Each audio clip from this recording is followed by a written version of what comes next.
Kinasuhan ni PCSO General Manager Mel Robles ang vlogger na si Claire Contreras o mas kilala bilang si Maharlika dahil daw yan sa paninirang puri sa kanya ng vlogger. Nasa frontline ng balitang yan, Simon Gualvez.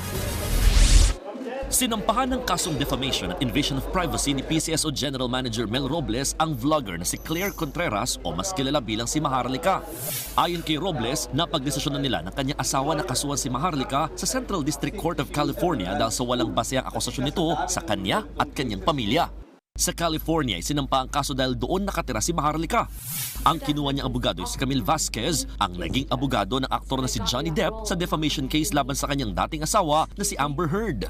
I chose a very good lawyer whom I think has specialized sa ganitong klase, no? Sa reputation and brand management. So, kasi kailangan makita niya na hindi po ito biro. Just because you can, you will. Halos isang taon na raw naglalabas ng fake news si Maharlika laban sa kanya sa pamamagitan ng YouTube channel niyang Boljak TV. Sa mahigit 20 videos, inakusahan daw ni Maharlika si Robles ng pagnanakaw ng pera mula sa kaban ng bayan, contract killing at pagtulong sa mga terorista. Let's see in the proper court, in the proper forum, tingnan natin anong hawak niya. Baka totoo, never know.